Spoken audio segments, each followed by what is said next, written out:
Assalamualaikum warahmatullahi wabarakatuh. Sebelumnya Ibu mohon maaf untuk menjelaskan pembelajaran kita selanjutnya ini. Ibu menggunakan PPT di laptop saja karena Ibu tidak punya LCD playernya. Pembahasan kita hari ini yaitu tentang keselamatan kerja di laboratorium. Buka buku kalian halaman 14. Nah, di sana katanya laboratorium merupakan salah satu sarana prasarana yang harus disediakan untuk menunjang kegiatan belajar mengajar kimia. Nah, ternyata laboratorium ini sangat penting untuk kita bisa belajar mengenai pembelajaran ilmu kimia. Kemudian penggunaan laboratorium dapat melakukan percobaan untuk membuktikan teori ilmiah. Nah, kalian kan semalam sudah belajar tuh tentang metode ilmiah. Nah, setelah kalian mempelajari metode ilmiah, harusnya kalian sudah bisa melakukan suatu percobaan, yaitu dengan menggunakan laboratorium ini. Kemudian laboratorium dilengkapi sejumlah peralatan yang digunakan untuk praktikan. Praktikan itu berarti kita yang melakukan praktikum untuk melakukan eksperimen atau percobaan dalam sains, melakukan pengujian dan analisis, melangsungkan penelitian ilmiah ataupun praktik dalam pembelajaran sains. Artinya laboratorium itu dilakukan sesuai dengan prinsip-prinsip kerja dari si metode ilmiah tersebut. Oke, kemudian selanjutnya, nah di sana dalam melaksanakan percobaan dan kegiatan di laboratorium mungkin saja terjadi kecelakaan. Nah, ternyata saat kita melakukan percobaan itu di laboratorium, kalau kita lengah dengan tata tertib yang ada di sana, kita bisa mendapatkan suatu kecelakaan yang tidak kita inginkan. Oleh karena itu, penting sekali untuk menjaga keselamatan dalam bekerja. Salah satu usaha menjaga keselamatan kerja dan mencegah terjadinya kecelakaan dengan memperhatikan dan melaksanakan tata tertib di laboratorium. Nah, mengapa kecelakaan dapat terjadi? Inilah yang kecelakaan yang ada di laboratorium disebabkan oleh karena kita tidak mematuhi tata tertib yang ada di laboratorium. Kita melanggar nih, apa aja yang tata tertib di laboratorium kita tidak melakukan, atau kita lengah, atau kita keasikan nih untuk praktikum. Ternyata dengan lengahnya kita, dengan asiknya kita dengan cerobohnya melakukan kesalahan yang tidak sesuai dengan tata tertib di laboratorium. Kemudian tidak bersikap baik dalam melaksanakan kegiatan laboratorium. Tidak bersikap baik ini kayak biasanya yaitu tadi karena keasikan melakukan percobaan, seakan-akan kita sembrono aja melakukan percobaan. Nah, jadi kan tidak bersikap baik. Nah, kemudian kurangnya pemahaman dan pengetahuan terhadap alat, bahan, serta penggunaannya. Ternyata selain kita melakukan atau mematuhi tata tertib di laboratorium, kita juga harus tahu alat-alat atau bahan-bahan yang ada di laboratorium tersebut. Alatnya berfungsi sebagai apa, untuk apa, dan bagaimana cara penggunaannya. Untuk bahannya pun seperti itu. Kalian kalau dipikir dari awal atau kita lihat dari awal kata-kata bahan kimia, berarti kita sudah berpikir bahwa bahan kimia itu selalu berbahaya. Memang beberapa ada yang berbahaya dan beberapa juga ada yang tidak berbahaya. Cuman sekali kita mendengar bahan kimia pasti kita berpikir oh ini akan bahaya. Nah, jadi bahan kimia itu pun kalian harus mengetahui bagaimana bahannya itu bersifat apa, bagaimana digunakannya. Intinya kita harus hati-hati dalam menggunakan alat dan bahan yang ada di laboratorium.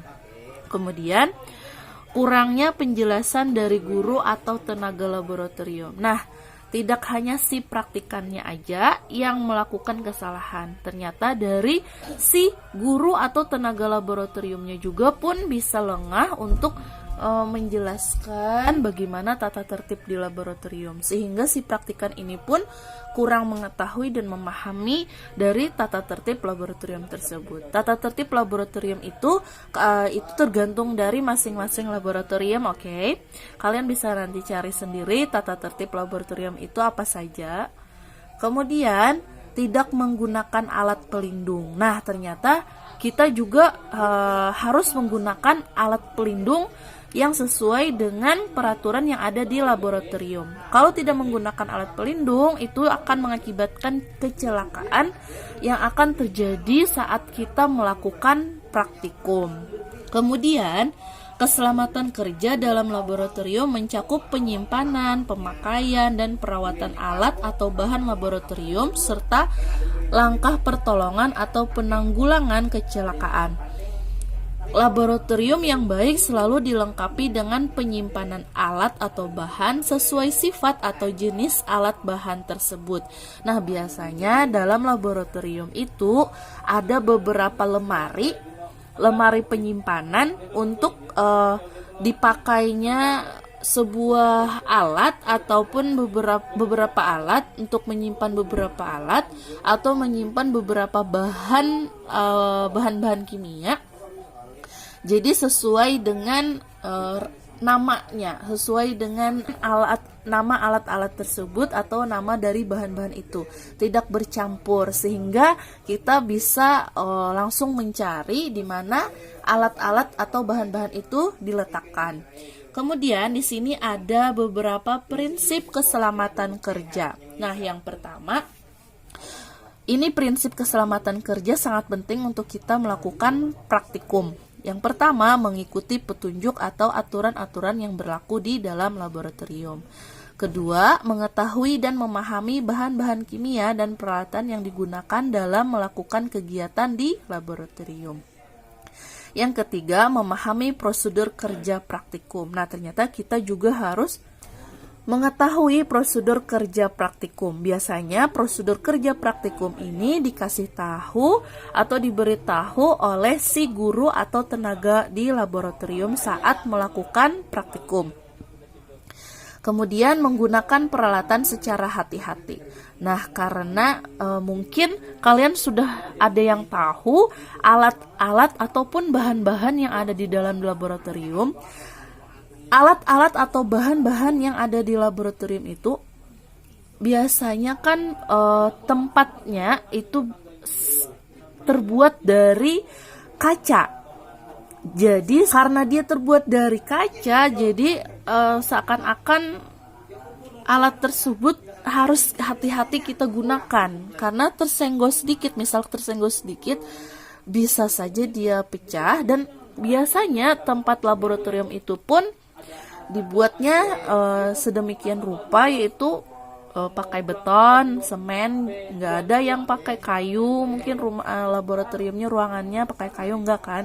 Jadi kalaunya alat itu tersenggol sedikit saja, jadi mengakibatkan alat itu pun jatuh ke lantai atau bagaimana, mengakibatkan peralatan itu rusak ataupun pecah. Makanya kita harus hati-hati saat melakukan praktikum. Oke.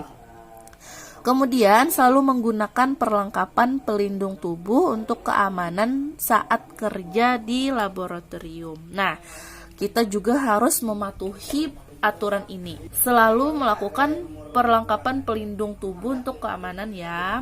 Jangan sampai satu perlengkapan pelindung tubuh yang tidak kita pakai kan. Nah, kemudian ini Bu akan jelaskan perlengkapan pelindung tubuh untuk keamanan di laboratorium. Yang pertama ada jas laboratorium. Nah, biasanya untuk anak laboratorium, yaitu anak kimia, mendapatkan jas laboratorium khusus ya. Nah, ini jas laboratoriumnya, yaitu syarat jas laboratorium yang digunakan adalah panjang sampai lutut dan lengan panjang dengan bagian ujung lengan berkaret. Jas laboratorium harus digunakan dengan benar, yaitu semua kancing tertutup. Jadi tidak boleh ada sedikit pun baju kita yang di dalam terlihat ya. Untuk yang kita kan berkerudung, jadi semuanya harus tertutup. Kerudungnya pun harus dimasukkan ke dalam jas labnya. Untuk cowok, kalau cowok ya harus bajunya harus dimasukkan ke dalam juga. Jasnya biasanya sampai lutut. Oke. Kemudian yang kedua, kacamata pengaman. Kacamata pengaman yang digunakan di laboratorium berbeda dengan kacamata biasa. Kacamata laboratorium mempunyai resistensi atau ketahanan terhadap guncangan serta bagian pinggirnya lebih tertutup. Nah, seperti itu. Nah, di sini yang ini kacanya juga tertutup di sampingnya di sini. Nah, kalau ini memang benar-benar untuk melakukan praktikum. Seluruh dari mata itu harus tertutup agar tidak ada celah untuk masuk ke dalam mata kita dari si bahan-bahan kimia itu, ataupun hasil dari praktikum yang kita lakukan seperti uapnya kah atau cairannya kah. Nah, itu tidak akan melukai atau mengiritasikan mata kita. Kemudian ada masker. Nah, ini maskernya, ada macam-macam masker yang digunakan. Masker tersedia dalam bermacam jenis. Ada masker kain sederhana dan masker yang menyatu dengan perisai muka serta kacamata. Penggunaannya tergantung risiko yang dihadapi. Nah, biasanya maskernya yang sederhana seperti ini. Yang ini juga bisa. Nah, yang kalau ini, yang tadi yang menyatu dengan perisai muka serta kacamata. Nah, ini untuk praktikum yang benar-benar memang berbahaya. Misalkan nih, seperti membuat bom kah, kan kita anak kimia kan bisa buat bom ya. Jadi biasanya kalau yang memang sudah praktikum yang sangat-sangat bahaya, nah menggunakan maskernya seperti ini. Kalau ini cuman praktikum yang biasa-biasa saja. Oke. Kemudian sarung tangan. Penggunaan sarung tangan harus mampu menutup sampai bagian karet dari jas laboratorium. Nah, kalau dia ini karena bajunya tidak berkaret, jadi dia terbuka ya. Kalau yang tadi, misalkan yang tadi tangannya ini, sarung tangannya ini harus menutup dari bagian lengan dari bajunya, supaya kulit kita tidak terkena bahan-bahan kimia. Kemudian perhatikan bahwa sarung tangan yang digunakan tidak robek atau berlubang dan digunakan sesuai ukuran tangan, tidak terlalu sempit atau terlalu longgar. Bahan lateks cukup sering digunakan di dalam laboratorium karena memiliki keuntungan murah dan penampilan yang bagus, namun sering menyebabkan alergi. Nah, lateks ini biasanya dalam satu kotak itu ada 100 sarung tangan, biasanya cuman harganya sekitar, lupa ibu ya, kalau enggak 25.000 atau berapa gitu ya, lupa. Cuman murah gitu. Jadi biasanya ini yang digunakan. Nah, tapi katanya sering menyebabkan alerginya itu karena dia dari bahan lateks, oksigen atau uap yang ada dari tangan kita itu tidak keluar, dia cuman mengendap di dalam sarung tangannya itu. Jadi mengakibatkan keringat yang berlebih yang ada di dalam sarung tangannya, sehingga kita biasanya merasa panas, gatal, dan berbagai macam yang menyebabkan alergi pada kulit kita. Cuman biasanya itu yang digunakan untuk praktikum yang kita lakukan. Kemudian beberapa pengetahuan yang diperlukan untuk menjaga keselamatan kerja, antara lain mengetahui alat-alat yang digunakan di laboratorium, mengetahui cara mengelola bahan kimia, mengenal berbagai macam bahan kimia, mengenali simbol-simbol bahan kimia dan simbol-simbol keselamatan, serta menangani limbah laboratorium. Nah, kalau di buku sini ada 4 yang kita akan bahas. Yang pertama yaitu alat-alat yang digunakan di laboratorium. Nah, alat yang pertama di sana ada tabung reaksi. Tabung reaksi ini ada beberapa jenis untuk ukurannya. Ukurannya biasanya ada dari 5 mili, 10 mili, 15 mili, dan seterusnya.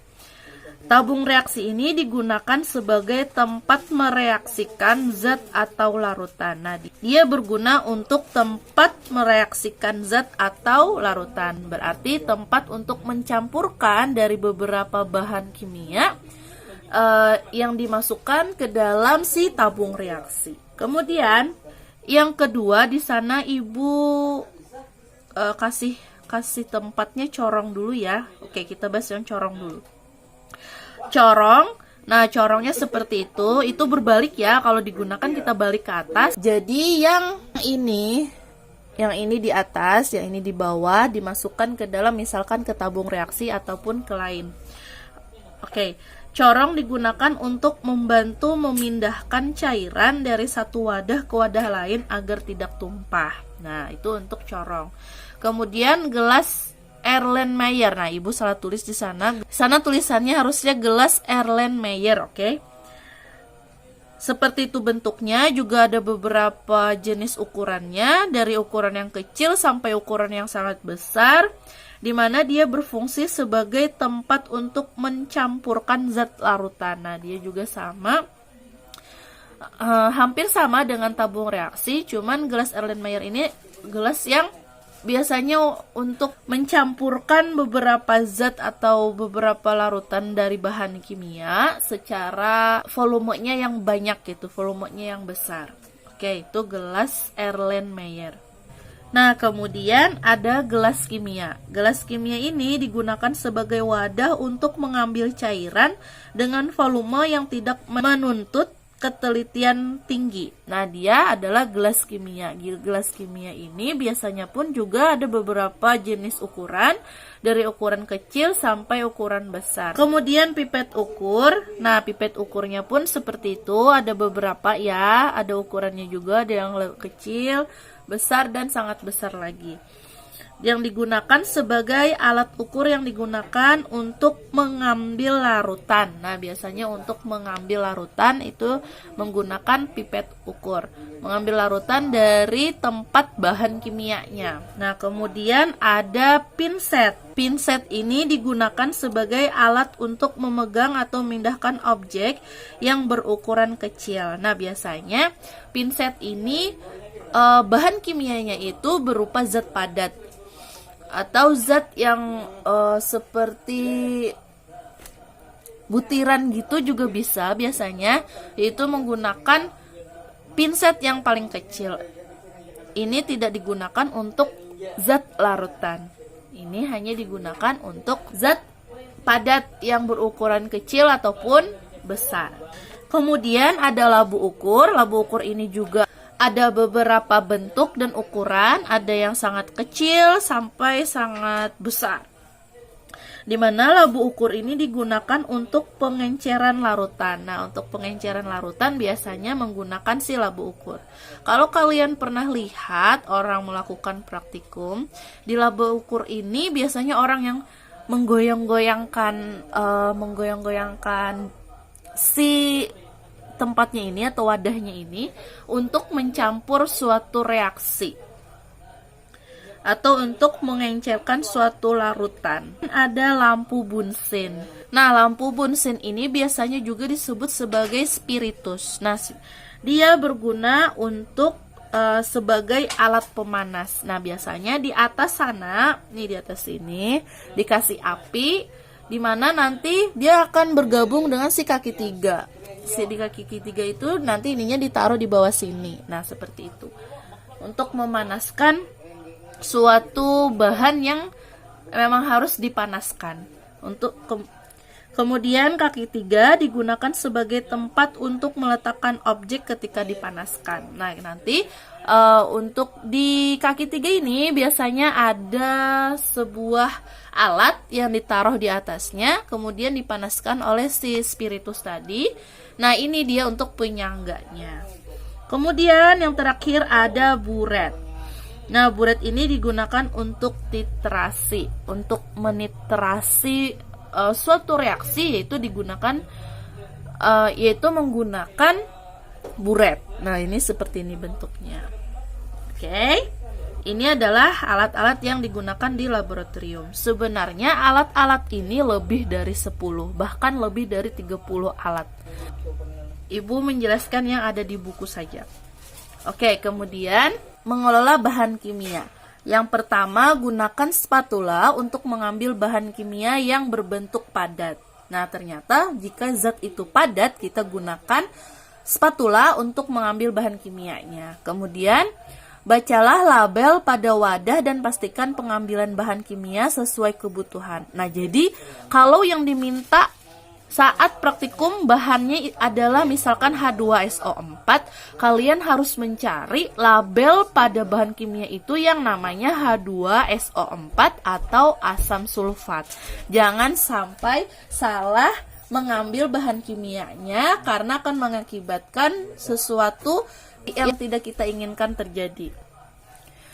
Kemudian perhatikan cara memindahkan bahan kimia dari wadah satu ke wadah yang lainnya. Nah, jangan sampai kalian lengah saat memindahkan bahan kimia saat praktikum. Oke. Kemudian pastikan selalu memakai jas laboratorium, kacamata pengaman, sarung tangan, dan masker pengaman dalam kegiatan. Nah, kemudian untuk siswa perempuan nih yang berambut panjang, tapi syukurnya kita kan pakai kerudung.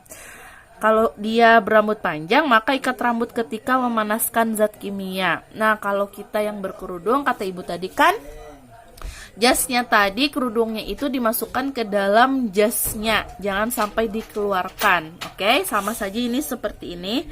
Untuk perempuan berambut panjang, berarti kita yang pakai kerudung, kerudungnya itu harus masuk ke dalam jasnya.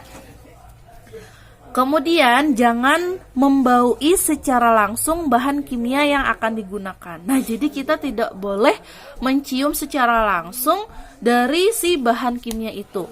Karena kita tidak tahu semua bahan kimia itu apakah dia berbahaya ataupun tidak. Kalau dengan masker, itu pun harus hati-hati. Tidak boleh terlalu dekat atau tidak boleh terlalu sering untuk membauinya secara langsung. Kemudian jangan mengembalikan zat sisa hasil kegiatan ke dalam botol. Kemudian laporkan segera dan jangan digunakan jika ada botol yaitu ketinggalan baiknya bahan kimia tanpa label. Nah, kemudian pengenalan bahan kimia. Nah, di sana ada beberapa bahan kimia yang dijelaskan. Ibu menjelaskan sesuai yang di buku juga ya. Yang pertama ada asam sulfat atau H2SO4. Nah, nama senyawanya adalah H2SO4. Asam sulfat ini adalah zat cair tak berwarna, bersifat racun, sangat korosif jika terkena kulit, menimbulkan luka yang parah dan dapat merusak kain. Asam sulfat teknis digunakan sebagai asam kuat. Nah, asam sulfat ini yang paling berbahaya dari bahan kimia. Dia sedikit saja salah untuk menggunakan, kalian akan mendapatkan bahaya yang sangat serius. Karena sedikit saja cairan tersebut terkena tangan, kalian sudah merasakan iritasi pada kulit kalian. Penggunaannya pun harus sesuai dengan prosedur kerja yang dikasih oleh si tenaga laboratorium atau si guru. Jangan asal untuk melakukan percobaan menggunakan si asam sulfat ini atau H2SO4 ini. Oke, yang kedua ada asam klorida pekat atau HCl. Di mana HCl ini merupakan zat cair tidak berwarna dengan sifat dan fungsinya seperti asam sulfat. Nah, sama-sama berbahaya, tetapi si asam klorida ini tidak terlalu berbahaya seperti si asam sulfat. Tapi kalian juga harus hati-hati menggunakan si asam klorida ini atau HCl. Kemudian etanol atau nama senyawanya C2H5OH. Disebut juga sebagai alkohol berupa zat cair tidak berwarna serta mudah menguap dan terbakar. Etanol digunakan sebagai pelarut, dapat juga sebagai disinfektan. Karena kita berada pada masa pandemi seperti ini, biasanya kita menggunakan desinfektan untuk melindungi kita dari penyakit tersebut. Nah, ternyata dari kandungan di desinfektan itu adalah si etanol ini atau si alkohol ini. Kemudian ada formalin 40%. Formalin 40% adalah larutan 40% formaldehida atau HCHO di dalam air. Tidak berwarna, mudah menguap, beracun, serta berfungsi sebagai pencegah hama atau bahan pengawet. Misalnya mengawetkan hewan-hewan kecil dalam botol. Nah, ini formalin 40%. Kemudian ada glukosa atau nama senyawanya C6H12O6, berupa kristal tak berwarna, mudah larut dalam air, termasuk monosakarida. Nah, ini glukosa. Biasanya glukosa ini pun terdapat di yang kita konsumsi setiap hari pasti, seperti gula. Nah, di dalam gula ini terdapat kandungan yang namanya adalah glukosa. Kemudian ada natrium hidroksida atau nama senyawanya adalah NaOH. Nah, ibu kebalik ya, natrium dulu baru kloroform. Ya sudah, nggak apa-apa. Oke, untuk NaOH berupa zat padat kristal putih, sangat mudah menyerap uap air dan udara sehingga mudah mencair, bersifat racun dan korosif, menyebabkan luka bakar jika mengenai kulit. Nah, yang kalau ibu ambil di sini gambarnya, dia bersifat cair. NaOH ini pun ada yang bersifat atau zatnya yang zat padat kristal putih. Nah, sama saja, cuman beda di zatnya saja. Oke. Kemudian yang terakhir ada kloroform atau nama senyawanya adalah CHCl2. Di mana kloroform ini adalah zat cair tak berwarna, bersifat racun, uapnya dapat mengganggu pernapasan, digunakan sebagai obat bius dan pelarut. Nah, biasanya para dokter atau para medis untuk membius pasien biasanya menggunakan beberapa persen dari cairan kloroform ini. Oke. Kemudian, nah ini ada simbol-simbol bahan kimia. Kayaknya kalian sudah mengetahui dari simbol-simbol ini, cuman tidak tahu artinya apa kayaknya ya. Nah, untuk keselamatan kerja dan mengenali sifat bahan-bahan yang ada di laboratorium, khususnya bahan kimia berbahaya. Biasanya pada botol bahan kimia tertempel label simbol-simbol bahaya. Suatu bahan kimia dapat mempunyai lebih dari satu simbol. Nah, yang pertama ada simbol seperti api. Itu artinya mudah terbakar. Kemudian ada lagi yang nomor 2, seperti itu namanya, nama simbolnya itu mudah meledak.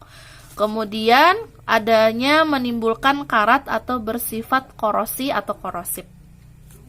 Kemudian seperti itu lagi gambarnya, ada tengkorak, itu artinya dia beracun. Nah, ada tanda silang, itu artinya membuat iritasi. Kemudian ada seperti kipas angin, itu artinya racun radioaktif. Nah, dari simbol-simbol ini tidak hanya terdapat di botol bahan kimia saja, tetapi juga ada di dalam kehidupan sehari-hari. Juga ada seperti ini simbol-simbolnya. Oke. Nah, inilah yang kita pelajari hari ini. Materi terakhir dari bab 1, yaitu tentang keselamatan kerja di laboratorium. Nah, kemudian ada soal. Yang pertama, carilah 10 alat-alat yang digunakan di laboratorium selain yang ada di buku LKS. Jadi, selain yang ada di buku LKS, kalian harus cari lagi 10 alat-alat yang digunakan di dalam laboratorium. Nah, kemudian disertai dengan penjelasannya juga, dimanfaatkannya sebagai apa, digunakannya sebagai apa, dan digambar.